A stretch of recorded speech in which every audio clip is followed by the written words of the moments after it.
Pooh Goes Visiting. Edward Bear, known to his friends as Winnie the Pooh, or Pooh for short, was walking through the forest one day, humming proudly to himself. He had made up a little hum that very morning as he was doing his sharpness exercises in front of the glass. Tra-la-la, tra-la-la, as he stretched up as high as he could go, and then tra-la-la, tra-la, oh, help-la, as he tried to reach his toes. After breakfast he had said it over and over to himself until he had learned it off by heart, and now he was humming it right through properly. It went like this. Tra-la-la-la-la, tra-la-la, tra-la-la-la-la, tra-la-la, rum-tum, tiddly-dum-dum, tiddle-liddle, tiddle-liddle, tiddle-iddle, rum-tum-tum, diddly-dum. Well, he was humming this hum to himself and walking gaily along, wondering what everybody else was doing and what it felt like being somebody else, when suddenly he came to a sandy bank, and in the bank was a large hole. "Aha!" said Pooh, rum-tum-tiddly-dum.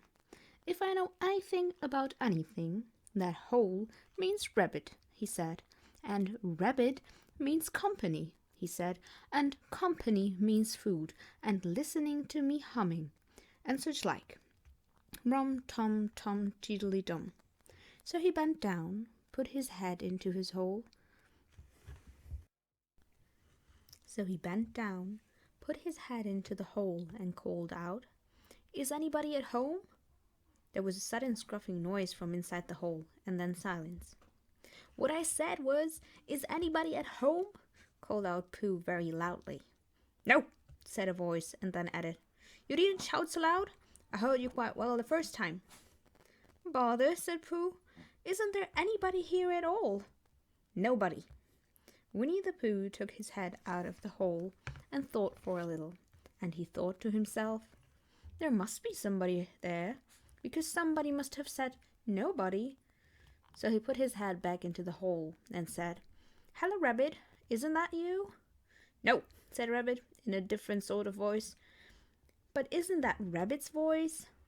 "I don't think so." "I don't think so," said Rabbit. "It isn't meant to be." "Oh," said Pooh. He took his head out of the hole and had another think, and then he put it back and said, "Well, could you very kindly tell me where Rabbit is?" "He has gone to see his friend Pooh Bear, who is a great friend of his." "But this is me," said Bear, very much surprised. "What sort of me?" "Pooh Bear." "Are you sure?" said Rabbit, still more surprised. Quite sure," said Pooh. "Oh, well then, come in." So Pooh pushed and pushed and pushed his way through the hole, and at last he got in. "You were quite right," said Rabbit, looking at him all over. "It is you. Glad to see you." "Who did you think it was?" "Well, I wasn't sure. You know how it is in the forest. One can't have anybody coming into one's house. One has to be careful. What about a mouthful of something?" Pooh always liked a little something at 11 o'clock in the morning, and he was very glad to see Rabbit getting out the plates and mugs. And when Rabbit said, "Honey or condensed milk with your bread," he was so excited that he said both, and then, so as not to seem greedy, he added, "But don't bother about the bread, please." And for a long time after that he said nothing, until at last, humming to himself in a rather sticky voice, he got up, shook Rabbit lovingly by the paw, and said that he must be going on. "Must you?" said Rabbit politely. "Well," said Pooh, "I could stay a little longer if you—" He tried very hard to look in the direction of the ladder. "As a matter of fact," said Rabbit, "I was going out myself directly." "Oh, well then, I'll be going on. Goodbye." "Well, goodbye, if you're sure you won't have any more." "Is there any more?" asked Pooh quickly. Rabbit took the covers off the dishes and said, "No, there wasn't." "I thought so," said Pooh, nodding to himself. "Well, goodbye, I must be going on." So he started to climb out of the hole. He pulled with his front paws and pushed with his back paws, and in a little while his nose was out in the open again, and then his ears, and then his front paws, and then his shoulders, and then— "Oh, help!" said Pooh. "I'd better go back." "Oh, bother!" said Pooh. "I shall have to go on." "I can't go either," said Pooh. "Oh, help and bother!" Now, by this time, Rabbit wanted to go for a walk too, and finding the front door full, he went out by the back door and came around to Pooh and looked at him. "Hello, are you stuck?" he asked. No," said Pooh carelessly. "Just resting and thinking and humming to myself." "Here, give us a paw." Pooh Bear stretched out a paw, and Rabbit pulled and pulled and pulled. "Ow!" cried Pooh. "You're hurting." "The fact is," said Rabbit, "you're stuck." "It all comes," said Pooh crossly, "of not having front doors big enough." "It all comes," said Rabbit sternly, "of eating too much." "I thought at the time," said Rabbit, "only I didn't like to say anything," said Rabbit, "that one of us was eating too much," said Rabbit. "And I knew it wasn't me," he said. "Well, well, I shall go and fetch Christopher Robin." Christopher Robin lived at the other end of the forest, and when he came back with Rabbit and saw the front half of Pooh, he said, "Silly old bear," in such a loving voice that everybody felt quite hopeful again. "I was just beginning to think," said Bear, sniffling slightly, "that Rabbit might never be able to use his front door again. And I should hate that," he said. "So should I," said Rabbit. "Use his front door again?" said Christopher Robin. "Of course he'd use his front door again." "Good," said Rabbit.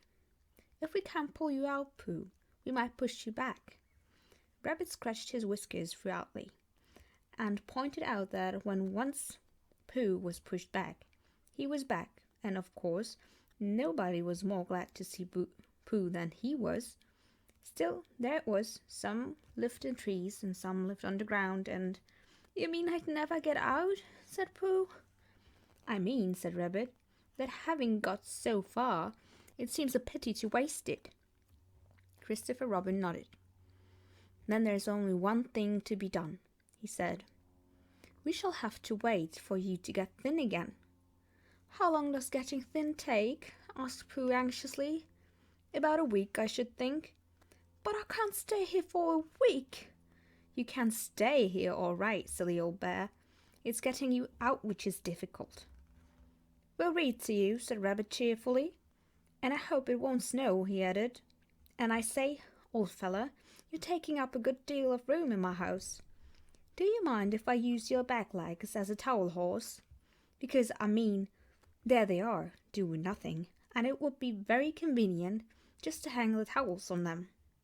"A week!" said Pooh gloomily. "What about meals?" "I'm afraid no meals," said Christopher Robin, "because of getting thin quicker, but we will read to you." Bear began to sigh, and then found that he couldn't because he was so tightly stuck, and a tear rolled down his eye as he said, "Then would you read a sustaining book, such as would help and comfort a wedged bear in great tightness?" So for a week, Christopher Robin read that sort of book at the north of the Pooh, and Rabbit hung his washing on the south end. And in between, Bear felt himself getting slenderer and slenderer. And at the end of the week, Christopher Robin said, "Now!" So he took hold of Pooh's front paws, and Rabbit took hold of Christopher Robin, and all Rabbit's friends and relations took hold of Rabbit, and they all pulled together, and for a long time Pooh only said "Ow!" and "Ugh!" and then all of a sudden he said "Pop!" and just as if a cork were coming out of a bottle, and Christopher Robin and Rabbit and all Rabbit's friends and relations went head over heels backwards, and on top of them came Winnie the Pooh, free. So with a nod of thanks to his friends, he went on with his walk through the forest, humming proudly to himself. But Christopher Robin looked after him lovingly and said to himself, "Silly old bear."